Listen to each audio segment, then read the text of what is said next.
السلام السلام السلام یا نبی السلام علیکم ورحمۃ اللہ وبرکاتہ۔ نحمدہ ونصلی ونسلم علی رسولہ الکریم، اما بعد، فاعوذ باللہ من الشیطان الرجیم، بسم اللہ الرحمن الرحیم۔ یا ایہا الناس انی رسول اللہ الیکم جمیعا، وقال اللہ تبارک و تعالی فی مقام آخر،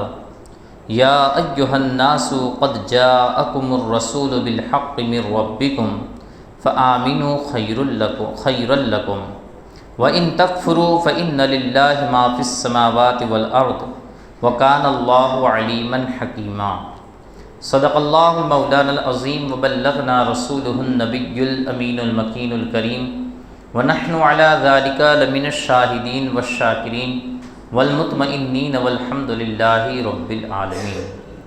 آئیے نہایت ہی ادب اور احترام کے ساتھ ساری کائنات کے رہبر عقیدت میرے اور آپ کے پیارے آقا جناب احمد مجتبیٰ حضرت محمد مصطفیٰ صلی اللہ تعالی علیہ وآلہ وسلم کی بارگاہ گوہر ناز میں اپنی غلامی کا ثبوت پیش کرتے ہوئے بآواز بلند ہدیہ درود پاک پیش کیجیے۔ پڑھیے اللہم صلی علی سیدنا و مولانا محمد وعلی آل سیدنا و مولانا محمد وبارک وسلم، صلاۃ و سلام علیک یا رسول اللہ صلی اللہ تعالی علیہ وسلم۔ اللہ رب العزت کا نہایت ہی فضل و کرم اور اس کا احسان عظیم ہے کہ رب کائنات نے مجھے اور آپ کو نبی رحمت صلی اللہ تعالی علیہ وآلہ وسلم کی محبت میں آپ کا جشن اور آپ کا میلاد منانے کی غرض سے یہاں پر جمع فرمایا۔ اللہ رب العزت کی بارگاہ میں دعا ہے رب کائنات ہمیں نبی پاک صلی اللہ تعالیٰ علیہ وسلم کی سچی پکی محبت عطا فرمائے اور آپ کے نقش قدم پر ہمیں چلنے کی توفیق عطا فرمائے، آپ کی تعلیمات کو اپنانے کی توفیق عطا فرمائے اور اسے پوری دنیا میں عام کرنے کی توفیق عطا فرمائے۔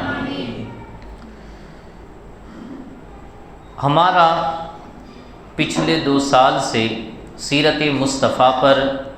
ایک باضابطہ طور پر موضوع چل رہا ہے اور یہ بالکل لکیر بند، یعنی کہ ابھی تک 2 سال کے اندر ہم نے 18 چیپٹر اس کے سماعت کیے۔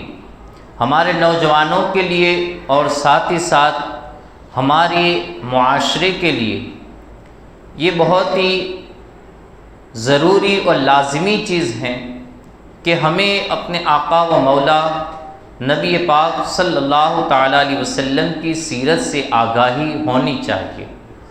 اور آقا رحمت صلی اللہ تعالیٰ علیہ وسلم کی سیرت سے اور آپ کی صورت سے اگر مسلمان واقف ہو جائے تو انشاءاللہ العزیز اس کے اخلاق و کردار کے اندر نبی رحمت صلی اللہ تعالیٰ علیہ وسلم کی رنگت اترتی ہوئی نظر آئے گی، کیونکہ نبی پاک صلی اللہ تعالیٰ علیہ وسلم کی سیرت مقدسہ ایک ایسی سیرت ہے جو انسان کے دلوں کو بدل دیتی ہے۔ اس وجہ سے خاص کر نوجوانوں کو چاہیے کہ وہ اس کو توجہ سے سنیں اور اس کے اندر جو نکات ہو، جو ضروری باتیں ہوں، انہیں دھیان میں بھی رکھیں، اس لیے کہ دنیا کے اندر جو انسان جس سے محبت کرتا ہے تو اس کے بارے میں ضروری معلومات اسے یاد ہونا بھی ضروری ہوتا ہے، لیکن افسوس صد افسوس ہے کہ مسلمانوں کو دوسری جو ضروری معلومات ہیں وہ تو دور کی بات ہے، لیکن اپنے نبی پاک صلی اللہ تعالیٰ علیہ وسلم ہی کے بارے میں اگر ہمیں انہیں پوچھیں تو پھر اس کے بارے میں بھی ہم انہیں لاجواب اور نہ کے اندر جواب دیتے ہوئے پائیں گے، کیونکہ انہوں نے اس چیز سے کوئی دلچسپی ہی نہیں لی، اس چیز کی طرف وہ مائل ہی نہیں ہوئے۔ حالانکہ آپ دیکھیے کہ دنیا کے اندر کوئی ایسا بندہ نہیں گزرا ہوگا کہ جس کے ایک ایک ساتھ کو تاریخ نے اور سیرت نگاروں نے نقل کیا ہو۔ سوائے میرے اور آپ کے پیارے آقا صلی اللہ تعالی وسلم کی ذات مبارکہ کے، کہ دنیا کے اندر بہت بڑی بڑی ہستیاں آئی ہوگی، لیکن ان میں نبی پاک صلی اللہ تعالی علیہ وسلم کی ذات مقدسہ ایک ایسی ذات دنیا کے اندر روح پذیر ہوئی، اور کون سی ذات؟ جو اللہ کے حبیب کی ذات ہے، اللہ کے رسول اور امام الانبیاء کی ذات ہے۔ اور کیوں نہ آپ کی سیرت کا ایک ایک گوشہ بھی یہ تاریخ نگار اپنی کتابوں کے اندر نقل نہ کرتے، کیونکہ اللہ رب العزت نے خود ان کی تعریف و توصیف اپنی کتاب کے اندر بیان فرمائی۔ آپ کی سیرت یہ اللہ نے اپنی کتاب میں بیان فرمائی، پھر تاریخ نگاروں نے تفصیل کے ساتھ ان کے روز و شب کو بیان فرمایا۔ تو ہمیں چاہیے کہ جس نبی رحمت صلی اللہ تعالی علیہ وسلم کے ایک ایک دن کو، ایک ایک رات کو، آپ کے ایک ایک لمحے کو تاریخ نگاروں نے، سیرت نگاروں نے وہاں پر اپنی کتابوں میں درج کیا ہے، ہمیں چاہیے کہ اس کی کچھ معلومات ہمیں بھی ہونی چاہیے۔ اور ہم نے باضابطہ طور پر ایک چیپٹر کی طرح اس کو شروعات کیا ہے کہ نبی پاک صلی اللہ تعالی وسلم کے نور بنانے سے لے کر ابھی تک، یعنی آپ کی 40 سالہ عمر تک لگ بھگ 18 یہ نشست ایسی ہوئی کہ جس میں سیرت مصطفیٰ صلی اللہ تعالی علیہ وسلم کو بیان کیا گیا، اور وہ 18 کے 18 بھاگ یہ یوٹیوب پر بھی موجود ہیں۔ آپ کو چاہیے کہ وہ خود بھی سنیں اور ساتھ ہی ساتھ اپنے دوسرے بھی دوست و احباب کو بھی وہ سینڈ کریں، وہاں ان کو بھی سنانے کی کوشش کریں۔ اور انشاءاللہ اس طریقے سے اگر ہم ایک ماحول بنائیں گے تو ہمارے معاشرے کے اندر جو ہمارے علاقے کے لوگ ہیں وہ تو کم از کم سیرت مصطفیٰ سے آشنا ہو جائیں گے، اور اس سے اگر سیرت مصطفیٰ سے ہم آشنا ہو گئے تو پھر انشاءاللہ العزیز جہالتیں، خرافات یہ خود بخود دور ہوتے ہوئے نظر آئیں گے۔ اس سے پہلے کی نشستوں کے اندر جو ہم نے سماعت کیا تھا کہ نبی پاک صلی اللہ تعالی علیہ وسلم کی زندگی کے 40 سال کا جو بھی اپنی بساط کے مطابق جو حصہ تھا، اپنی استطاعت اور طاقت کے مطابق ہم نے اسے سماعت کیا۔ حالانکہ نبی پاک صلی اللہ تعالی علیہ وسلم کی سیرت مبارکہ کو اور آپ کی صورت مبارکہ کو کما حق کہو کوئی بیان ہی نہیں کر سکتا۔ اللہ رب العزت نے اپنے کلام میں جنہیں بیان فرمایا، اس کلام کی تشریح یہ کما حق کہو کون کر سکتا ہے؟ آقا رحمت صلی اللہ تعالی علیہ وسلم کی ذات واقعی میں بڑی عرفہ اور اعلیٰ ذات ہے، لیکن ہم اپنی بساط اور استطاعت کے مطابق یہ یہاں پر سنا بھی رہے ہیں، سن بھی رہے ہیں۔ پچھلے 35 سال یعنی 40 سال تک کے واقعات کو اور آپ کی زندگی کو ہم نے سماعت کیا، پیدا ہونے کے واقعات کو، رضاعت کے واقعات کو، اسی طریقے سے آپ کی جوانی کی طرف بڑھنے کے واقعات کو، آپ کے ازدواجی یعنی نکاح کرنے کے واقعات کو ہم نے سماعت کیا۔ ساتھ ہی ساتھ جو آپ نے مکہ کے اندر تنظیموں کو قائم کیا اور پھر غریبوں مظلوموں کی مدد کے لیے جو آپ نے ایک بیڑا اٹھایا، ایک علم اٹھایا، ہم نے اس کو بھی سماعت کیا۔ پھر ساتھ ہی ساتھ آپ کا اعلیٰ کردار اور آپ کے اعلیٰ اخلاق، ایک ایسے اعلیٰ کردار اور ایک ایسے اعلیٰ اخلاق کہ جہاں پر پورے عرب کے اندر کافروں کا دور دورہ تھا، ظلم و ستم کا دور دورہ تھا، لیکن اس میں بھی نبی پاک صلی اللہ تعالی علیہ وسلم در یتیم ہونے کے باوجود بھی آپ کی شان اور مرتبت کو مکے کا ایک ایک کافر جانتا تھا۔ تمام سرداران یہ نبی رحمت صلی اللہ تعالی علیہ وسلم کو امین تسلیم کرتے تھے، اور آقا رحمت صلی اللہ تعالی علیہ وسلم کی عظمت و وقار ان کے دل میں بیٹھی ہوئی تھی۔ 40 سال تک کی یہ جو عمر تھی اس میں نبی پاک صلی اللہ تعالی علیہ وسلم نے لوگوں پر اپنے اخلاق و کردار کی گویا کہ اخلاق و کردار کو نمایاں کیا، اور تمام کفار اور مکہ کے رہنے والے نبی پاک صلی اللہ تعالی علیہ وسلم کے اخلاق و کردار کی حیثیت کو وہ جانتے تھے۔ اب جب 40 سال کی عمر کو پہنچ گئے اور یہاں تک کہ تمام واقعات جو ہم نے اپنی بساط استطاعت کے حساب سے ہوا وہ سماعت کیے۔ جب نبی پاک صلی اللہ تعالی علیہ وسلم کی عمر مبارک 40 سال ہوئی، اب یہ عمر ایک ایسی تھی جہاں پر عقل بھی شباب کو تھی، قوت و طاقت بھی شباب یعنی جوانی پر تھی، اور ہر طریقے سے اخلاقی بلندی بھی نبی پاک صلی اللہ تعالی علیہ وسلم کی لوگوں میں نمایاں تھی، اور آپ کا کردار بھی لوگوں میں نمایاں تھا۔ اب اس عمر کے اندر اللہ رب العزت نے جب چاہا تو نبی پاک صلی اللہ تعالیٰ علیہ وسلم کو اب نبوت کا اعلان فرمانے کا حکم عطا فرمایا۔ حالانکہ آقا رحمت صلی اللہ تعالیٰ علیہ وسلم نبی ہونے کے لحاظ سے آپ کے فرامین عالیہ یہ حدیث مبارکہ میں موجود ہے۔ بہت سے لوگ یہ کہتے ہیں کہ نبی پاک صلی اللہ تعالیٰ علیہ وسلم 40 سال کی عمر میں نبی بنے، حالانکہ ایسا نہیں ہے، بلکہ نبی پاک صلی اللہ تعالیٰ علیہ وسلم نے نبوت کا اعلان یہ 40 سال کی عمر میں فرمایا، ورنہ نبی پاک صلی اللہ تعالیٰ علیہ وسلم یہ نبی تو اس وقت تھے کہ آپ ارشاد فرماتے ہیں کہ کنت آدم بین الروح والجسد، کہا کنت نبیکم و آدم بین الروح والجسد، کہ میں تو اس وقت نبی تھا جبکہ حضرت آدم علیہ السلام کا جسم مقدس ابھی تیار بھی نہ ہوا تھا۔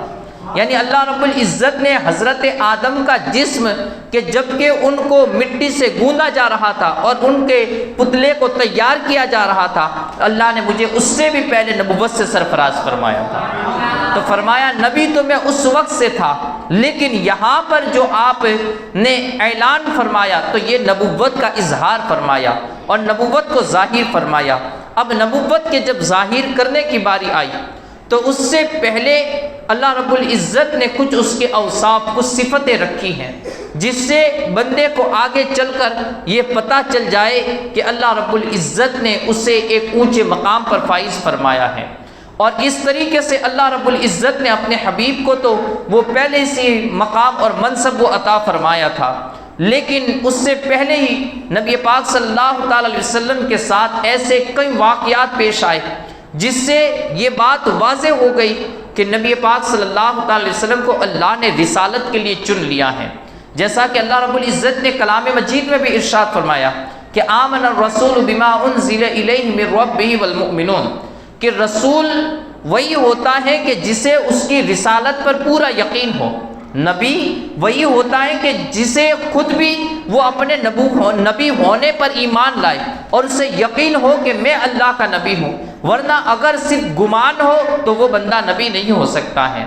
اور اللہ نے کلام مجید میں ارشاد فرمایا کہ وہ چیز جو ہم نے اتاری ہے اس پر رسول بھی ایمان لائے اور مومنین بھی ایمان لائے۔ گویا کہ رسول کا اپنی رسالت کو ماننا، ایمان لانا، یقین کرنا یہ بھی لازم اور ضروری چیز ہے۔ اور جتنے بھی رسول تشریف لائے، جتنے بھی انبیاء تشریف لائے، وہ تمام کو یقین تھا کہ ہم اللہ کے نبی ہیں، اور اسی وجہ سے انہوں نے تبلیغ کا فریضہ جو تھا اسے سر انجام دیا، رسولوں نے رسالت کا جو فریضہ تھا اسے انجام دیا۔ تو گویا انبیاء اور رسولوں کو یہ پتہ اور یقین ہوتا ہے، اور اس کے لیے اللہ رب العزت ان کے سامنے کچھ ایسے معاملات فرماتا ہے جس سے انہیں یقین ہو جائے۔ اور رسول کو رسالت کے لیے کسی دلیل کی ضرورت نہیں پڑتی، جبکہ امتی اگر رسول کو اپنا رسول ماننا چاہے تو اسے دلیل کی ضرورت پڑتی ہے۔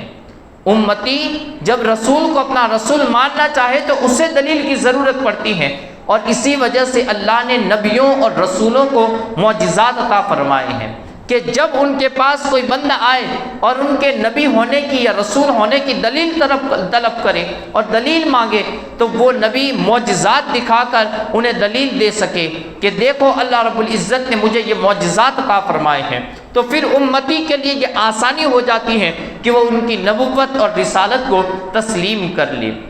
لیکن نبی پر یقین ہونے کے لیے، نبی ہونے پر یقین ہونے کے لیے اسے کوئی دلیل کی ضرورت نہیں پڑتی، کیونکہ اللہ رب العزت خود ہی ان کے دل میں وہ بات کو القاء فرما دیتا ہے۔ جیسا کہ حضرت موسیٰ علیہ السلام یہ جب آپ رات کے وقت مدائن سے چلے اور مصر کی طرف جا رہے تھے تو وہاں پر بیچ میں آگ کو لینے کے لیے جب آپ کوہ طور کی جانب بڑھے تو وہیں پر اللہ رب العزت کی طرف سے حکم آئی کہ فلما اتاہا نودی یا موسیٰ انی انا ربک فاخلع نعلیک، کہا کہ جب حضرت موسیٰ کی طرف موسیٰ کو ندا دی گئی کہ اے موسیٰ میں تیرا رب ہوں، فاخلع نعلیک، اپنے جوتوں کو اتار دو، تو وہاں پر اللہ رب العزت نے جب ڈائریکٹ کلام کیا اور کہا کہ میں تمہارا رب ہوں تو حضرت موسیٰ کو یقین ہو گیا کہ نہیں، مجھ سے میرا رب ہی یہ کلام فرما رہا ہے۔ تو گویا کہ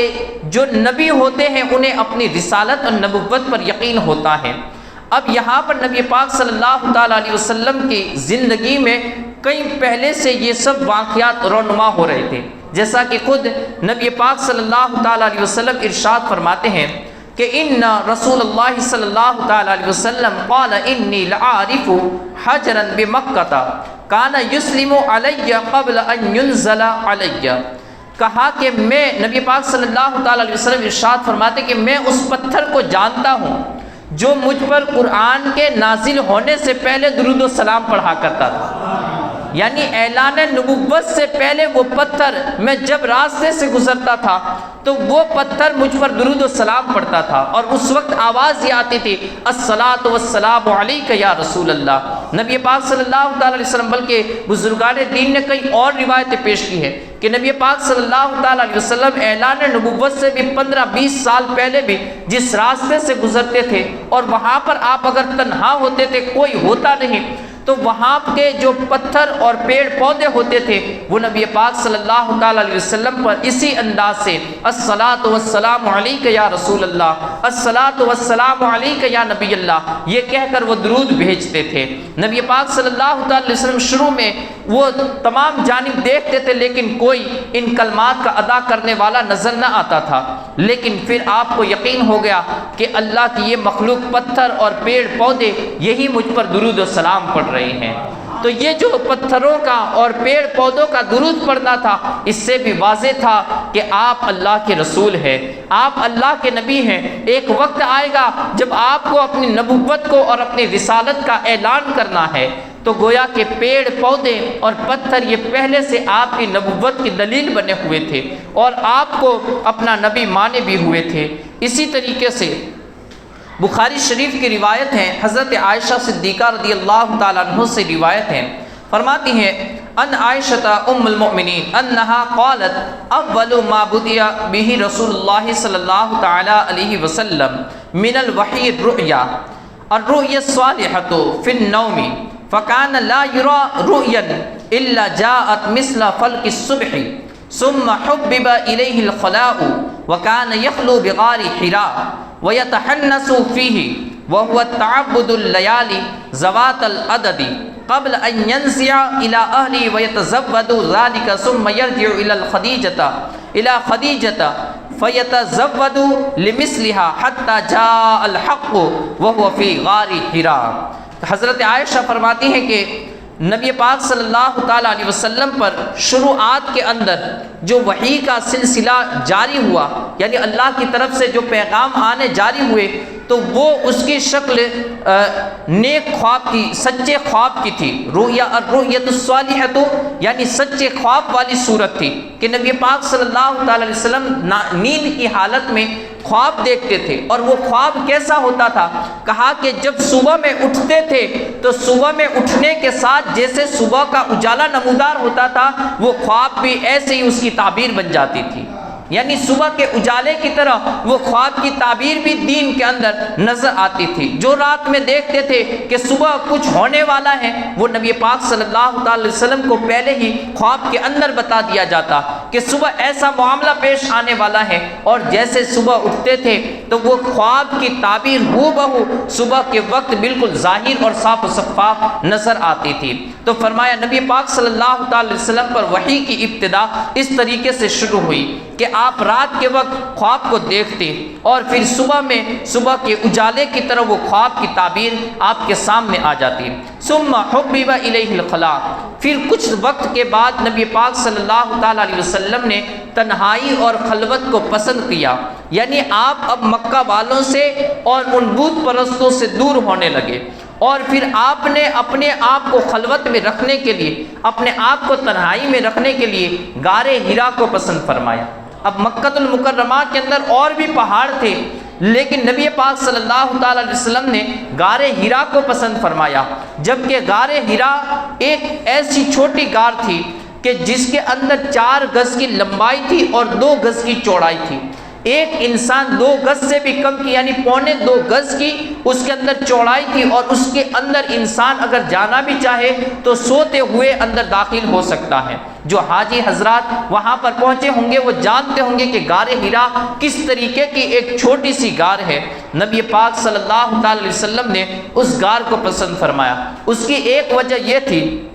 کہ غار حرا جس پہاڑ کے اوپر ہے اسے جبل نور کہا جاتا ہے، اور جبل نور یہ بالکل مکۃ المکرمہ یعنی خانہ کعبہ سے بالکل سامنے ہے اور 4.5 کلومیٹر کی دوری پر تھا، اور وہاں پر غار حرا میں بیٹھے ہوئے بندہ یہ کعبہ کا دیدار بھی کر سکتا ہے، یعنی کعبے کا دیدار بھی کر سکتا ہے۔ نبی پاک صلی اللہ تعالی علیہ وسلم نے اسی وجہ سے یہ غار حرا کو پسند فرمایا کہ وہاں پر بیٹھے ہوئے یہ خانہ کعبہ کی زیارت بھی ہو جائے اور کعبۃ اللہ کی زیارت بھی ہو جائے اور وہاں پر خلوت نشینی بھی ہو جائے۔ تو نبی پاک صلی اللہ تعالی علیہ وسلم غار حرا کے اندر اب تنہائی کو اختیار کرنے لگے اور وہیں پر آپ رات دن گزارنے لگے۔ وہاں پر روایتوں میں الگ الگ اختلاف ہے کہ وہاں پر کتنے دن ٹھہرتے۔ کسی روایت میں آیا ہے کہ آپ وہاں پر 3 لیال و تارتن کہ 3 دن ٹھہرتے، و تارتن کانت 7 لیال فرماتے کہ کبھی 7 راتوں کو ٹھہرتے، و تارتن 9 لیال اور کبھی آپ 9 رات بھی وہاں پر ٹھہرتے، اور ایک روایت میں و تارتن شہرن رمضان، اور ایک روایت میں ہے کہ کبھی آپ رمضان کا پورا مہینہ اس میں اعتکاف فرماتے تھے۔ یعنی اعلان نبوت، اب یہ نبوت جب آپ کی ظاہر ہوئی، 40 سال کی عمر ہوئی، تو اس کے بعد آپ اس غار کے اندر خلوت نشینی اور اعتکاف کی حالت میں رہنے لگے، لوگوں سے دور رہنے لگے اور وہیں پر اللہ کی عبادت کرنے لگے۔ کہتے ہیں کہ اپنے ساتھ زاد راہ کو لے کر وہاں پر پہنچتے، جیسے ہی زاد راہ ختم ہوتا کھانے پینے کا سامان، تو پھر واپس اپنے گھر والوں کے پاس آتے، اپنے اہل و عیال کی دیکھ بھال کرتے، کچھ وقت ان کے ساتھ گزارتے اور پھر وہاں سے لوٹ جاتے اور غار حرا میں پہنچ جاتے۔ اور آقا رحمت صلی اللہ تعالی علیہ وسلم اسی طریقے سے غار حرا میں یہ رہتے تھے اور وہاں پر آپ اسی طریقے سے شب و روز یہ گزارتے تھے۔ پھر اسی طریقے سے جب زاد راہ ختم ہوتا تو آپ آ جاتے۔ حضرت عائشہ فرماتی ہیں حتی جاء الحق وهو فی غار حرا،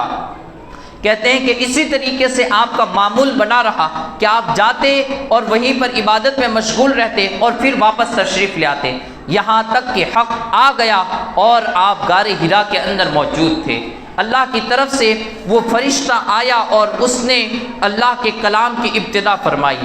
اب یہاں پر جو وحی کی ابتدا کے بارے میں ہے تو جو رؤیا صالحہ ہیں یعنی سچے خواب کی جو وحی تھی وہ ربیع الاول ہی سے شروع ہو چکی تھی، کیونکہ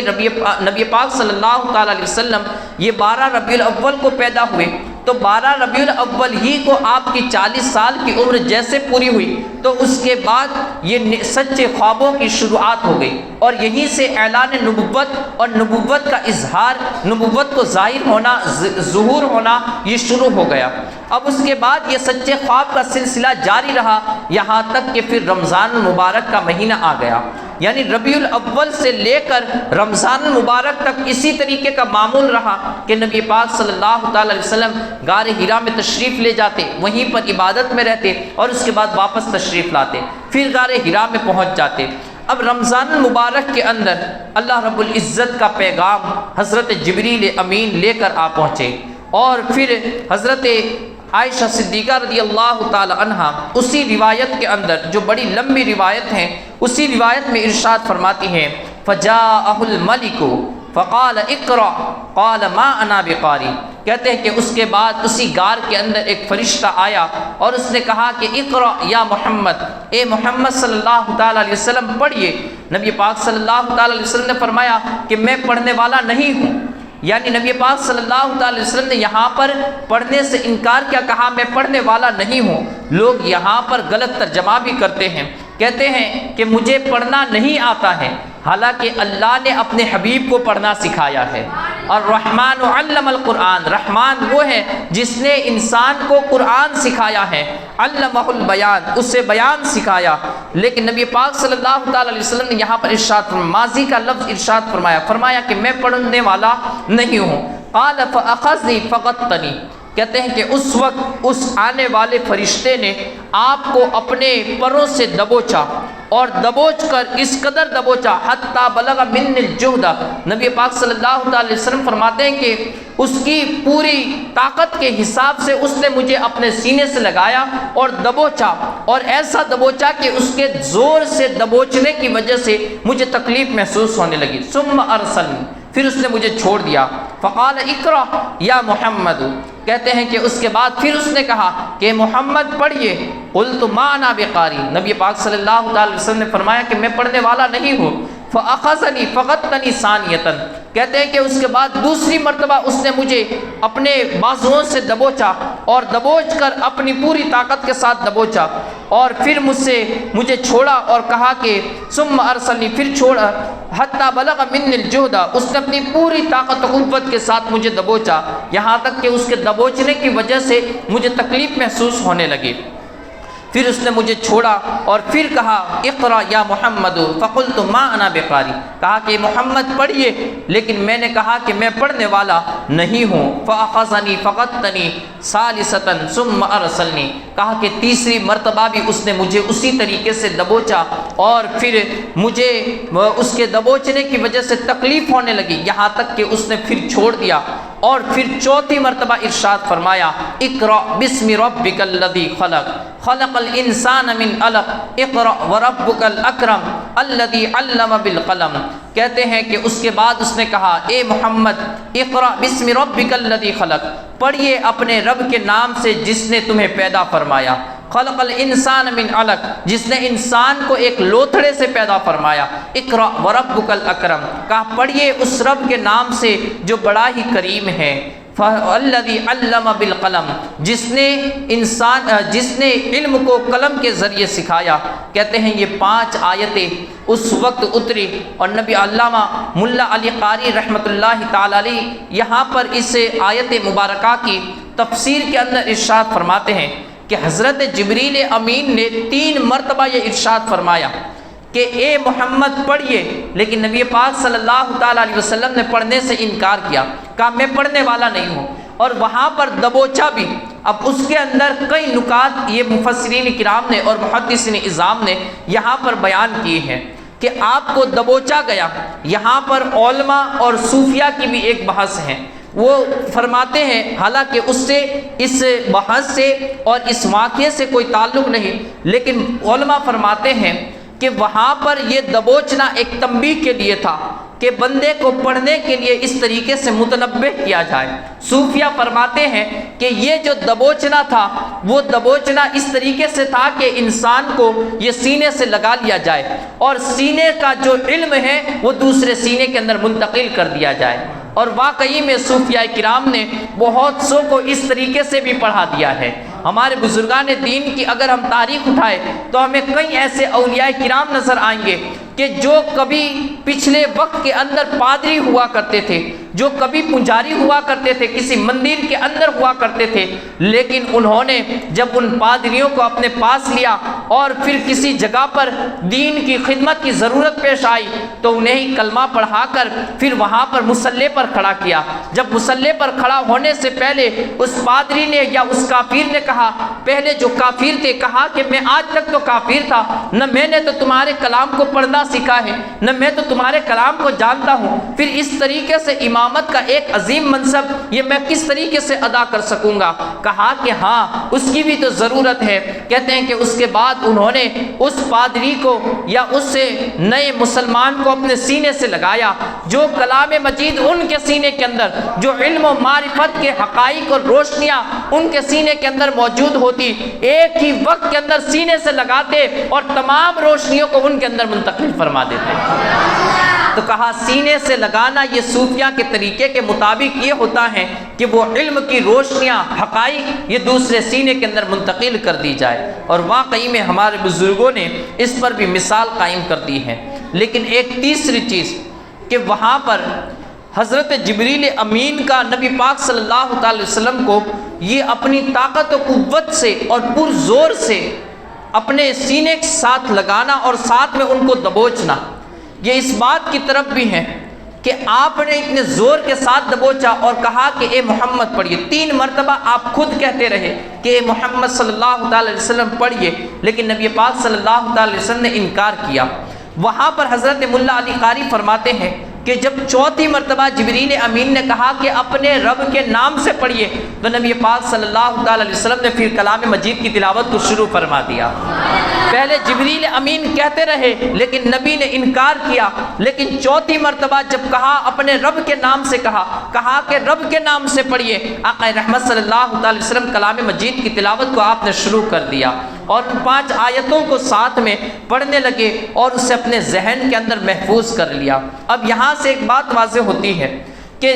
حضرت جبریل امین کا اس طریقے سے دبوچنا یہ اس بات کی طرف بھی واضح ایک اشارہ کرتا ہے کہ جس نبی رحمت صلی اللہ تعالی وسلم کو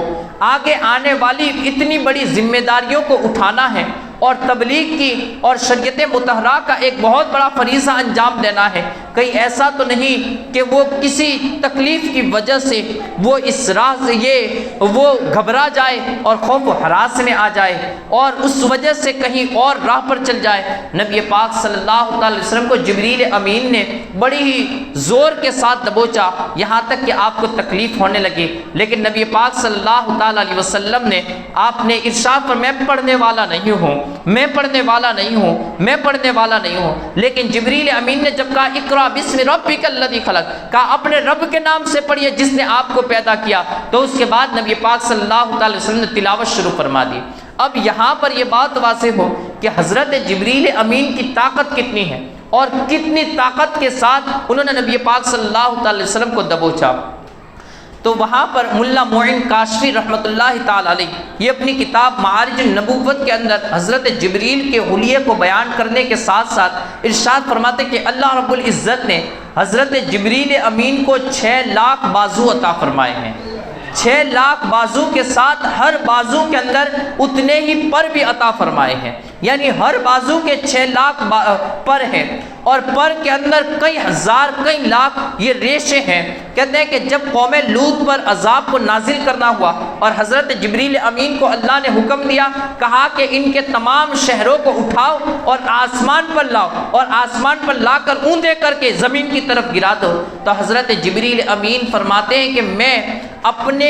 ایک بازو کے ایک چھوٹے سے ریسے سے میں نے قوم لوط کے 4 شہروں کو، بڑے بڑے شہروں کو یہ اپنے اس ریشے کے اوپر اٹھایا اور اٹھا کر آسمان کی طرف گیا اور آسمان پر جا کر کئی وقت تک رکا رہا کہ اللہ کا حکم آئے انہیں الٹا کرنے کا یا پھر کیا کرنے کا، کہتے ہیں اس وقت تک رکا رہا۔ پھر رب نے جب حکم دیا جبریل انہیں الٹا کر کے زمین پر انہیں تباہ و برباد کر دو، کہتے ہیں اس کے بعد میں نے ان کو الٹا کیا۔ حضرت جبریل امین کے بازو کے پر کے ایک چھوٹے سے ریشے کے اندر اتنی طاقت و قوت ہے۔ پھر جب جبریل امین سے پوچھا گیا، کہا کہ اے جبریل وہ 4 شہروں کا بوجھ یہ تمہارے اوپر کس طریقے سے تم نے اسے محسوس کیا؟ کہا کہ جس طریقے سے بندے کے ہاتھ پر یا اس کے کپڑے پر ایک مچھر بیٹھتا ہے اس طریقے سے میں نے اس بوجھ کو محسوس کیا، یعنی اس کا بوجھ بھی حضرت جبریل کو محسوس نہ ہوا۔ حضرت جبریل امین کی طاقت و قوت کا یہ عالم ہے۔ نبی پاک صلی اللہ تعالی وسلم ارشاد فرماتے ہیں حتی بلغ الجہد، کہ اس نے مجھے اتنا اپنی طاقت اور زور سے دبایا کہ مجھے تکلیف محسوس ہونے لگی۔ گویا جبریل امین سے بھی زیادہ کسی کے اندر طاقت ہے تو میرے اور آپ کے پیارے آقا کے اندر طاقت ہے کہ رب نے تمام جہانوں سے بڑھ کر کسی کو طاقت عطا فرمائی ہے تو وہ نبی رحمت صلی اللہ تعالی علیہ وسلم کو عطا فرمائی ہے۔ تمام جہانوں سے بڑھ کر علم عطا فرمایا ہے تو میرے اور آپ کے پیارے آقا صلی اللہ تعالی علیہ وسلم کو عطا فرمایا ہے۔ اب فرماتے ہیں کہ جب یہ آیت مبارکہ یہ 5 آیت مبارکہ نازل ہوئی تو اس کے بعد نبی پاک صلی اللہ تعالی وسلم وہاں سے لوٹے۔ حضرت عائشہ فرماتی ہیں بخاری شریف کی روایت، وہی روایت، وَرَجَعَ بِهَا رسول اللہ صلی اللہ تعالی علیہ وسلم يَرْجِفُ فُؤَادُهُ وَدَخَلَ عَلَى خَدِيجَةَ بِنْتِ خُوَيْلَدَ رضی اللہ تعالی عنہا فقال زملونی زملونی فزملوه حتى ذهب عنه الرعع فقال خدیجة وأخبرها الخبر لقد خشيت على نفسي فقالت خدیجة كلا والله ما يخزيك الله أبدا إنك لتصل الرحم وتحمل كلا وتكسب المعدوم وتقرئ الضيف وتعين على نوائب الحق حضرت نبی رحمت صلی اللہ علیہ وسلم وہاں سے لوٹے اور اپنے گھر یعنی حضرت خدیجہ بنت خویلد رضی اللہ تعالی عنہا کے پاس داخل ہوئے، اور فوراً ہی داخل ہوتے ساتھ ہی آپ نے ارشاد فرمایا زملونی زملونی، مجھے چادر اڑا، مجھے چادر اڑا۔ حضرت خدیجہ رضی اللہ تعالی عنہا نے آپ کے اوپر چادر اڑائی، یہاں تک کہ آپ کا جو ہراس تھا، خوف و ہراس، وہ زائل ہو گیا، وہ دور ہو گیا۔ اور اس کے بعد حضرت خدیجۃ الکبریٰ رضی اللہ تعالی عنہا کو انہوں نے پورا واقعہ سنایا کہ آج میرے ساتھ یہ غار حرا کے اندر ایسا ایسا واقعہ یہ پیش آیا۔ حضرت نبی رحمت صلی اللہ علیہ وسلم نے ساتھ میں ارشاد فرمایا لقد خشیت علی نفسی، کہ مجھے ڈر ہے، مجھے اپنی جان کا ڈر ہے کہ مجھے ڈر ہے اپنی جان کا۔ حضرت خدیجہ نے وہاں پر تسلی دیتے ہوئے ارشاد فرمایا کلا واللہ ما یخزیک اللہ ابدا، کہ خدا کی قسم ہرگز نہیں، ایسا کبھی بھی نہیں ہوگا کہ اللہ رب العزت آپ کو غمگین فرمائے یا آپ کو یہ ضائع فرمائے اور آپ کی کوئی مدد نہ ہو، آپ کو بے آبرو کرے۔ انک لتصل الرحم، اس لیے کہ آپ کی عادتیں تو بڑی عمدہ عادتیں ہیں کہ آپ تو رشتہ داروں کو ملاتے ہیں اور رشتہ داروں کے ساتھ صلہ رحمی کرتے ہیں۔ وتحمل کلا، اور کمزوروں غریبوں کو اپنی کمائی کے اندر سے حصہ دیتے ہیں۔ وتکسب المعدوم، اور وتحمل کلا، اور مصیبت زدہ اور جو ناتواں ہوتے ہیں ان کا بوجھ اٹھاتے ہیں۔ وتکسب المعدوم، غریب اور مسکین لوگوں کو اپنی کمائی سے حصہ دیتے ہیں۔ وتقری الضیف، اور مہمانوں کی مہمان نوازی کرتے ہیں۔ وتعین علی نوائب الحق، اور آپ جب بھی کوئی مصیبت کا مارا آپ کے پاس آتا ہے تو آپ اسے اس کا حق دلاتے ہیں، اس کی مدد فرماتے ہیں، چاہے کتنا بھی بڑا ظالم سامنے ہو لیکن آپ اس ظالم کے مقابلے میں اکیلے کھڑے ہو جاتے ہیں اور مصیبت زدوں کی مصیبتوں کو دور کرتے ہیں، جن کا جو حق ہوتا ہے انہیں دلاتے ہیں۔ اور یہ تمام واقعات ہم نے پچھلے سال پچھلی نشستوں کے اندر سماعت کیے کہ جب ابو جہل جیسا، ابو لہب جیسے کافر یہ جب کسی مسافر پر ظلم کرتے تھے، نبی پاک صلی اللہ تعالی علیہ وسلم ان کا حق دلاتے تھے، اور ابو جہل جیسے ابو جہل، ابو لہب جیسے ابو لہب کو یہ ہمت نہ ہوتی کہ نبی پاک صلی اللہ تعالی علیہ وسلم کے سامنے وہ زبان درازی کر سکے۔ آقا رحمت صلی اللہ تعالی علیہ وسلم نے، آقا رحمت صلی اللہ تعالی علیہ وسلم کو اللہ رب العزت نے وہ وقار اور وہ رعب و دبدبہ عطا فرمایا تھا۔ فرمایا کہ آپ کے اندر تو اتنے اچھے اوصاف اور اوصاف حمیدہ، آپ کا کردار تو اتنا نمایاں ہے، اللہ رب العزت آپ کو کبھی بھی ضائع نہ فرمائے گا۔ کہتے ہیں اس کے بعد جب حضرت خدیجۃ الکبریٰ رضی اللہ تعالی عنہا نے اس طریقے سے تسلی دی تو وہ خوف و ہراس دور ہو گئی۔ اب یہاں پر ایک بات یہ ہمارے معاشرے اور عبرت کے لیے بھی ہے۔ آپ دیکھیں نبی پاک صلی اللہ تعالی علیہ وسلم کی ذمہ داریاں ایک بہت بڑی منزل کی طرف بڑھ رہی تھی، اور وہاں پر جو سب سے زیادہ آپ کا ساتھ نبھایا تو وہ آپ کی بیوی حضرت خدیجۃ الکبریٰ رضی اللہ تعالی عنہا ہے کہ نبی پاک صلی اللہ تعالی علیہ وسلم کی ہر مصیبت، ہر تکلیف کے اندر جس نے آپ کی تمام تکلیفوں کو دور کر دیا۔ نبی پاک صلی اللہ تعالی علیہ وسلم باہر سے تھکے ماندے آتے اور پریشان حالت میں آتے، لیکن حضرت خدیجہ کی گفتگو سن کر وہ تمام تھکاوٹیں دور ہو جاتی، آپ کی تمام مصیبتیں دور ہو جاتی۔ اور بیویوں کے لیے حضرت خدیجۃ الکبریٰ رضی اللہ تعالی عنہا ایک بہترین مثال ہے، ایک بہترین نمونہ عمل کے لیے آپ کی ذات موجود ہے کہ جہاں پر اپنے شوہروں کے ساتھ کس طریقے سے پیش آنا چاہیے، یہ حضرت خدیجۃ الکبریٰ رضی اللہ تعالی عنہا نے یہ آپ نے واضح فرمایا۔ یہاں تک کہ حضرت ماں عائشہ صدیقہ رضی اللہ تعالی عنہا فرماتی ہیں کہ نبی پاک صلی اللہ تعالی علیہ وسلم حضرت خدیجۃ الکبریٰ رضی اللہ تعالی عنہا کا اس طریقے سے ذکر کرتے کہ گھر میں آتے بھی حضرت خدیجہ کا ذکر کرتے، گھر سے باہر نکلتے بھی حضرت خدیجہ کا ذکر کرتے۔ کہتے ہیں کہ ایک وقت مجھے غیرت آئی اور میں نے کہا کہ اے اللہ کے رسول، اللہ نے آپ کو اتنی خوبصورت بیویاں عطا فرمائی ہیں اور آپ کو بہت ان سے بہتر ازواج عطا فرمائی ہیں، لیکن اس کے باوجود بھی آپ اسی بوڑھی عورت کا ذکر کرتے رہتے ہیں اور اسی کو یاد کرتے ہیں۔ کہتے ہیں حضرت ماں عائشہ صدیقہ رضی اللہ تعالی عنہا فرماتی ہیں کہ میں نے جیسے یہ الفاظ کہے نبی پاک صلی اللہ تعالی وسلم کے چہرے کے آثار بدل گئے اور آپ کے چہرے پر، آپ کی پیشانی پر ایک پریشانی کے آثار، اور وہاں پر ایک غیظ و غضب کے آپ کے بالوں کے اندر سے وہ چیز نظر آنے لگے کہ نبی پاک صلی اللہ تعالی علیہ وسلم غیظ و غضب کے عالم میں ہے۔ اور اس کے بعد فرمایا، کہا نہیں نہیں، خدیجہ کی برابر اللہ رب العزت نے مجھے کوئی بھی عطا نہیں فرمائی، اس لیے کہ خدیجہ تھی، اس نے اس وقت میری مدد فرمائی جبکہ ہر کوئی مجھ سے اپنے مدد کے ہاتھ کھینچ چکا تھا، اس نے اپنا مال اس وقت مجھے لٹایا جبکہ ایک محتاجی کے عالم میں تھا اور تمام لوگوں نے مجھ سے اپنے مال کو روک رکھا تھا۔ کہا کہ اس نے مجھے اس وقت میری دل جوئی کی، اس نے مصیبتوں کے اندر اس وقت مجھے ساتھ دیا جبکہ تمام لوگوں نے میرا ساتھ چھوڑ دیا۔ کہا خدیجہ تھی، خدیجہ کے بارے میں عائشہ ایک لفظ بھی نہ کہنا، اور اس طریقے سے حضرت خدیجہ کی تعریف اور توصیف فرمائی۔ حضرت ماں عائشہ صدیقہ رضی اللہ تعالیٰ عنہ فرماتی ہیں، میں اس وقت سے جان گئی اور کبھی بھی میں نے حضرت خدیجہ الکبریٰ رضی اللہ تعالیٰ عنہ کے بارے میں کوئی اور بات نہ کی۔ تو حضرت خدیجہ الکبریٰ رضی اللہ تعالیٰ عنہ ایک ایسی پاک باز اور عفیفہ خاتون تھی کہ جس نے نبی پاک صلی اللہ تعالیٰ علیہ وسلم کے بڑی بڑی مصیبتوں کے اندر ایسا ساتھ دیا کہ آقا رحمت صلی اللہ تعالیٰ علیہ وسلم کی تمام تھکاوٹیں، تمام مصیبتیں یہ دور ہو گئی۔ فرماتے ہیں کہ جو آپ پر خوف و ہراس کا جو عالم ہوا کہ وہاں پر نبی پاک صلی اللہ علیہ وسلم گھر کے اندر تشریف لائے اور آپ نے ارشاد فرمایا کہ زملونی، مجھے چادر اڑاؤ، تو کہا یہ خوف و ہراس کا کیا معاملہ؟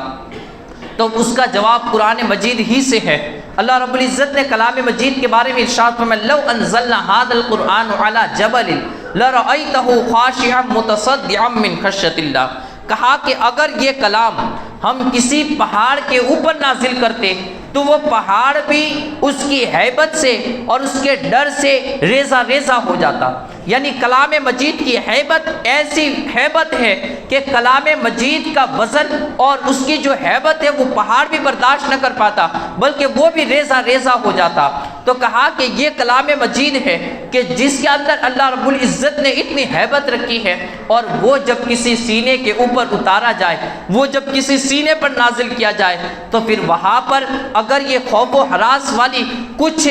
حالت تبدیل بھی ہو جائے، کچھ ایسی حالت نظر بھی آئے تو کوئی تعجب والی بات نہیں ہے کہ جہاں پر پہاڑ ریزہ ریزہ ہو سکتا ہے تو وہاں جہاں پر کسی کے سینے پر یہ چیز اتاری جائے تو اس کے اندر یہ خوف و ہراس کا آنا یہ لازمی باتیں ہیں، اور تعجب تو اس وقت ہوگا جب کہ اس کے اندر یہ خوف و ہراس کی صورت نہ پائی جائے۔ تو پھر تعجب ہو سکتا ہے کہ اتنا بڑا کلام نازل ہوا تو پھر واقعی میں وہ کلام ہی ہوگا یا کوئی اور چیز ہوگی کہ جس کے بارے میں رب نے ارشاد فرمایا ہے کہ اگر کسی پہاڑ پر ہم اس کلام کو اتارتے تو وہ ریزہ ریزہ ہو جاتا، لیکن انسان پر اس کا کوئی بھی اثر نہیں۔ تو کہا اگر خوف و ہراس کی صورت پیدا نہ ہوتی تو پھر تعجب اور حیرت ہوتی کہ یہ کس طریقے کا معاملہ ہے۔ تو کہا خوف و ہراس کا پیدا ہونا یہ ایک لازمی امر تھا۔ اب وہاں پر جب نبی پاک صلی اللہ تعالی علیہ وسلم پر یہ وحی کا سلسلہ جاری ہوا اور آپ پر اقرا کی شروع کی 5 آیتیں نازل ہوئی تو اس کے اندر ایک قول یہ بھی بیان کیا جاتا ہے کہ خوف و ہراس کا ہونا یہ اس وجہ سے بھی تھا جیسا کہ علامہ ابن حجر نے یہ اس بات کو نقل کیا ہے۔ فرماتے ہیں العجز عن حمل اعباء النبوت، کہ مبادہ نبوت کے اس بارے گرا کو اٹھا نہ سکوں، یعنی نبی پاک صلی اللہ تعالی علیہ وسلم کو یہ خوف ہوا کہ اتنی بڑی ذمہ داری کو میں کس طریقے سے اٹھا سکوں گا۔ الغرض انہوں نے یہ تمام چیزوں کو، اب یہ وحی کا سلسلہ جاری ہوا۔ اب اس کے بعد نبی پاک صلی اللہ تعالی علیہ وسلم نے حضرت خدیجہ الکبریٰ رضی اللہ تعالی عنہا کے سامنے جب اس بات کو رکھا اور آپ نے پھر اس کے بعد یہ جب تمام معاملات کو دیکھا تو اپنے بھائی تھے جو اپنے چچا کے بیٹے تھے جن کا نام ورقہ بن نوفل تھا، تو انہوں نے حضرت خدیجہ الکبریٰ رضی اللہ تعالی عنہا نبی پاک صلی اللہ تعالی علیہ وسلم کو ساتھ لے کر یہ وہاں پر حضرت ورقہ بن نوفل کے پاس پہنچی۔ ورقہ بن نوفل یہ بہت بوڑھے بھی ہو چکے تھے اور ساتھ ہی ساتھ ان حضرات کے اندر سے تھے جو ایک اللہ کی عبادت کرتے تھے، یعنی مکہ میں رہتے ہوئے جہاں پر کفر و شرک کا دورہ تھا لیکن اس کے باوجود بھی وہ بتوں کی پوجا نہ کرتے تھے، بلکہ آپ نے وہاں پر بتوں کی پوجا کرنے والوں کو دیکھ کر آپ مکہ سے کسی دوسری جانب چلے گئے اور وہاں جا کر عیسائیت کو قبول کر لیا۔ اب اس وقت جو دنیا کے اندر ایک آسمانی مذہب تھا وہ عیسائی مذہب تھا، اور حضرت عیسیٰ کے پیروکار کچھ موجود تھے جو حقیقت میں حضرت عیسیٰ علیہ السلام کی پیروی کرتے تھے۔ تو ورقہ بن نوفل نے بھی حضرت عیسیٰ علیہ السلام کی پیروی کر لی، اور انہوں نے وہ عبرانی زبان کو بھی جانتے تھے، تو وہ انجیل کو جو عبرانی زبان میں تھی اسے عربی کے اندر لکھتے بھی تھے تاکہ انجیل کی یہ اشاعت بھی ہو سکے اور لوگوں کے اندر اس کی تعلیم کو عام کیا جا سکے۔ حضرت ورقہ بن نوفل یہ پرانے توریت اور انجیل کے عالم بھی تھے اور اس کے اندر کی جو حقائق تھے اس کو جاننے والے بھی تھے۔ حضرت خدیجۃ الکبریٰ رضی اللہ تعالی عنہا یہ وہاں پر پہنچی اور حضرت ورقہ بن نوفل کے سامنے اس پورے واقعے کو رکھا اور کہا کہ اے میرے چچا کے بیٹے، اپنے بھتیجے کی بات کو سنیے اور یہ کیا کہتے ہیں اس بات کا جواب دیجیے۔ حضرت ورقہ نے پوچھا، یا ابا قاسم، اے ابو قاسم بتائیے کہ آپ نے کیا دیکھا اور آپ کا کیا معاملہ ہے۔ نبی پاک صلی اللہ تعالی علیہ وسلم نے پورے معاملے کو ورقہ بن نوفل کے سامنے رکھا۔ حضرت ورقہ بن نوفل یہ وہاں پر طیش میں آئے اور پکار اٹھے، قدسن قدسن، کہا کہ یہ تو وہی روح القدس سے ہے جسے جبریل امین کہتے ہیں، یہ وہی فرشتہ ہے جو حضرت موسیٰ کے پاس بھی اللہ کا پیغام لے کر آتا تھا، یا حضرت عیسیٰ کے پاس بھی اللہ کا پیغام لے کر آتا تھا۔ اگر واقعی میں آپ جو کہہ رہے ہیں وہ سچ ہے تو پھر آپ جان لیجئے کہ اس دنیا کے جو آخری نبی مبعوث ہونے والے ہیں وہ کوئی اور نہیں، یہ آپ ہی کی ذات ہے۔ نبی آخر الزمان یہ آپ کی ذات ہے۔ آپ اس قوم کے اندر اللہ کے نبی، اللہ کے رسول اور خاتم النبیین بن کر تشریف لائے ہیں، اور ایک وقت آئے گا کہ آپ کی قوم آپ کو اپنے شہر سے نکال دے گی۔ نبی پاک صلی اللہ تعالی علیہ وسلم نے جب یہ الفاظ سنے کہا کہ کیا میری قوم مجھے اپنے وطن سے نکال دے گی؟ کہا ہاں ہاں، آپ جیسا پیغام جو بھی اس دنیا میں لے کر آیا ہے تو قوم کا ایک حصہ ضرور بھی ضرور اس کا مخالف بن چکا ہے، اور انہوں نے اس کی مخالفت کی ہے اور اسے اپنے وطن سے نکال دیا ہے۔ کہا آپ بھی اس وطن سے نکالے جاؤ گے، لیکن رب کائنات آپ کی فرشتوں کے ذریعے مدد فرمائے گا، رب کائنات آپ کو ضائع نہیں فرمائے گا، اور آپ ایک نخلستانی علاقے کی طرف ہجرت کر کے جائیں گے، آپ کے پیروکار دنیا کے اندر پھیل جائیں گے۔ اور اس طریقے سے حضرت ورقہ بن نوفل نے یہ بات کہی۔ اب اس کے بعد نبی پاک صلی اللہ تعالی علیہ وسلم پھر واپس اب وہی ایک حق کی جو چاشنی نصیب ہوئی تھی اس کے مزے کو بار بار لینے کے لیے اور وہ چاشنی کو پھر سے حاصل کرنے کے لیے، وہ جو لذت اللہ کے پیغام کی شکل کے اندر آپ کو پہنچی تھی وہ لذت کو پھر حاصل کرنے کے لیے غار حرا کی طرف آپ پھر سے رواں دوا ہوئے، وہاں پر پہنچے۔ لیکن دیکھیے حکمت الہیہ کو کہ پھر وحی کا جو سلسلہ تھا جو ایک بار نازل ہوئی اور اس کے بعد پھر روک لیا گیا۔ وہی بتایا جاتا ہے، کئی روایتوں کے اندر اختلاف ہے، کسی میں آیا 40 دن تک، کسی میں آیا کئی مہینوں تک، اور کسی میں آیا جو معتبر روایت ہے کہ 3 سالوں تک وحی روک دی گئی، 3 سالوں تک پھر وحی کا سلسلہ رکا رہا، یہاں تک کہ اس کے اندر نبی پاک صلی اللہ علیہ وسلم کی حالت یہ بے چین ہو گئی، اور ایسی بے چینی کہ نبی پاک صلی اللہ تعالی علیہ وسلم بار بار حرا کی طرف جاتے، غار حرا کی طرف جاتے، اور وہاں پر جا کر پھر کئی دنوں تک وہاں پر رہتے، لیکن اس کے باوجود بھی جب وحی کا سلسلہ رک گیا تو نبی پاک صلی اللہ تعالی وسلم کی حالت ایسی ہونے لگی جیسا کہ امام بخاری نے کتاب التعبیر کے اندر اس حدیث مبارکہ کو روایت کیا ہے۔ حالانکہ اس روایت کے اندر جو بات کہی گئی ہے اس میں بزرگان دین کو حضرت قاضی ایاز رحمۃ اللہ تعالی علیہ اور اس طریقے سے حضرت شیخ محمد صادق ابراہیم ارجون رحمۃ اللہ تعالی علیہ انہوں نے اس روایت کو ضعیف بھی قرار دیا ہے اور ساتھ ہی ساتھ اس پر بڑی ہی بحث بھی کی ہے، اور فرمایا ہے انہوں نے اپنی کتاب محمد رسول اللہ کے اندر 100 صفحات پر صرف اس حدیث مبارکہ کا جواب دیا ہے، لیکن چونکہ ہمارا یہاں پر اس حدیث مبارکہ سے جو امام بخاری نے بخاری شریف میں نقل کی ہے اس سے ایک مقصد ہے، اس وجہ سے ہم اس روایت کو سماعت کرتے ہوئے چلتے ہیں۔ حضرت امام بخاری فرماتے ہیں وَفَطْرَةَ الْوَحِيُّ فَطْرَةً، کہا کہ ایک وقت کے بعد وحی کچھ وقت کے لیے رک گئی، حتیٰ حزن النبی علیہ الصلاۃ والسلام، یہاں تک کہ نبی پاک صلی اللہ تعالی علیہ وسلم بڑے ہی غمگین ہوئے۔ فیما بلغنا حزنا غدا منہ مرارا کئی یتردى من رؤوس الجبال فكلما أوفى بزورة جبل لكي يلقي منه بنفسه يتراء له جبريل عليه السلام وقال يا محمد إنك رسول الله حقا فيسكن لذلك جأشه وتقر عينه حتى يرجع فإذا طالت عليه فترة الوحي غدا لمثل ذلك فإذا أوفى بذروة جبل يتراءى له جبرائيل عليه السلام فقال له مثل ذلك. کہتے ہیں کہ کچھ عرصے کے لیے جب وحی کا سلسلہ رک گیا اور نبی پاک صلی اللہ علیہ وسلم بڑے غمگین ہوئے تو فرماتے کہ کئی بار پہاڑوں کی چوٹیوں پر اس لیے گئے کہ وہاں سے اپنے آپ کو نیچے کی طرف گرا دے. جب بھی یہ خیال آتا تو آپ پہاڑ کی جانب اونچائی کی جانب بڑھتے، لیکن حضرت جبریل امین علیہ السلام، حضرت جبریل امین یہ سامنے آ جاتے اور فرماتے یا محمد انک رسول اللہ حقا، اے محمد صلی اللہ علیہ وسلم آپ اللہ کے سچے رسول بنا کر تشریف لائے ہیں. یعنی آپ نے اللہ رب العزت نے آپ کو اپنا سچا رسول بنا کر بھیجا ہے. کہتے ہیں حضرت جبریل امین علیہ السلام جب یہ کہتے تو نبی پاک صلی اللہ علیہ وسلم کو سکون مل جاتا اور آپ پھر واپس آ جاتے اور غار حرا میں تشریف فرما ہو جاتے. اب چونکہ اس میں ظاہری طور پر یہ بات بتائی گئی ہے کہ نبی پاک صلی اللہ تعالیٰ علیہ وسلم یہ اپنے آپ کو گرانے کی، یعنی دوسرے لفظوں میں نقل کفر نباشت کہ خودکشی کرنے کی کوشش کرتے، حالانکہ اس کا 100 صفحات پر حضرت محمد صادق ارجون رحمۃ اللہ تعالیٰ علیہ نے جواب دیا ہے اور اس حدیث مبارکہ کو انہوں نے ضعیف قرار دیا ہے کہ نبوت کی شان کے خلاف ہیں، کیونکہ نبی کوئی ایسا نہیں ہوتا کہ جس کو کوئی ایسا خیال جو شریعت مطہرہ سے ٹکرائے، ایسا خیال قبل از نبوت یا بعد از نبوت یہ آئے، ایسا ہو ہی نہیں سکتا ہے. کہا کہ انہوں نے ضعیف قرار دیا ہے، لیکن چونکہ یہ خیال کا آنا اگر اس وجہ سے مانا جائے چونکہ نبی پاک صلی اللہ تعالی علیہ وسلم پر وحی کا سلسلہ یہ ہونا رک گیا تو نبی پاک صلی اللہ تعالی وسلم کو یہ خواب آیا. اب ہمارا یہاں پر جو مقصد ہے وہ یہ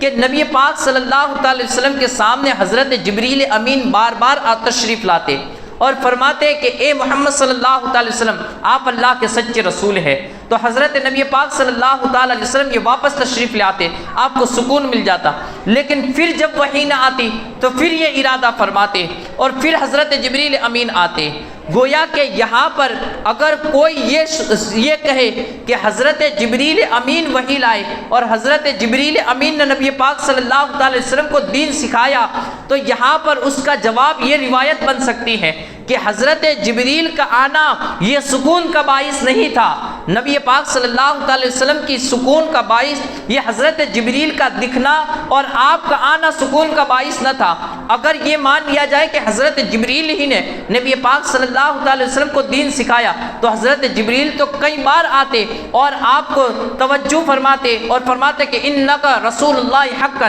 کہ بے شک آپ اللہ کے سچے رسول ہیں. تو انہیں دیکھ کر تو پھر تسلی مل جاتی، لیکن یہاں پر جو تسلی تھی وہ صورت اور تھی کہ جو حق کا پیغام جس کے ساتھ محبت ہو چکی تھی اور جو رب جو دل کے اندر جس کی لذتیں جس کی تجلیات اتر چکی تھی وہ تجلیات محسوس نہ ہوتی تھی، وہ تجلیات رک چکی تھی اور وہ سکون اور وہ جو لذتیں تھی وہ جو چاشنی تھی وہ نصیب نہ ہوتی تھی، جس سے یہ کبھی کبھار ارادہ پیدا ہو جاتا. لیکن جب وہ ایک وقت کے بعد پھر وہ ایک وہ لذت اور وہ چاشنی جب نصیب ہوئی اور پھر اللہ رب العزت کا پیغام آیا کہ یا ایھا المدثر قم فانذر، تو پھر وہ چاشنیاں نصیب ہو گئی. پھر نبی پاک صلی اللہ تعالی وسلم نے یہ خیال اور یہ ارادہ نہ فرمایا. گویا کہ اگر کوئی کہے کہ حضرت جبریل کا نہ آنا یہ اس وجہ سے تھا کہ آقا رحمت صلی اللہ تعالی علیہ وسلم یہ ارادہ فرماتے تھے تو وہ بیکار اور لغو ہے، اس لیے کہ نبی پاک صلی اللہ تعالی وسلم کے دل میں اللہ کی محبت پیدا ہو چکی تھی. وہ جو پہلی وحی نازل ہوئی تھی اس کی جو چاشنیاں محسوس ہوئی تھی، اس کی جو لذت محسوس ہوئی تھی وہ بعد میں پھر نظر نہ آئی، جس کی وجہ سے آپ غمگین ہوئے، آپ غمگین ہوئے، آپ کے اوپر حزن و ملال طاری ہوا. فرماتے ہیں اس کے بعد نبی پاک صلی اللہ تعالی علیہ وسلم، بخاری شریف ہی کی روایت ہے، حضرت محمد ابن شہاب کہتے ہیں کہ ایک دن نبی پاک صلی اللہ تعالی علیہ وسلم فرماتے ہیں کہ میں اسی طریقے سے غار ہیرا سے یہ لوٹ رہا تھا اور اپنے گھر کی طرف جا رہا تھا. بین انا امشی اذا سمعت صوتا من السماء فرفعت بصری، کہتے ہیں میں نے آسمان کی طرف سے ایک آواز کو سنی تو میں نے اپنی آنکھوں کو اوپر کی طرف اٹھایا اور اوپر اٹھا کر دیکھا. فَإِذَا الْمَلَكُ الَّذِي جَاءَنِي بِحِرَاءٍ جَالِسٌ عَلَى الْكُرْسِيِّ، کہتے ہیں کہ پھر میں نے وہی فرشتے کو دیکھا جو ہیرا کے اندر میرے پاس آیا تھا، اور میں نے اسے عَلَى كُرْسِيٍّ بَيْنَ السَّمَاءِ وَالْأَرْضِ، آسمان اور زمین کے درمیان ایک کرسی کے اوپر بیٹھا ہوا دیکھا. فرعبت منه فرجعت فقلت زملوني فانزل الله تعالى يا ايها المدثر قم فانذر، کہتے ہیں کہ میرے اوپر ایک رعب طاری ہو گیا، خوف و ہراس کی پھر ایک کیفیت آ گئی، اور میں وہاں سے جلد قدم کے ساتھ وہاں سے لوٹا اور اپنے گھر آیا اور حضرت خدیجہ سے فرمایا زملونی، مجھے چادر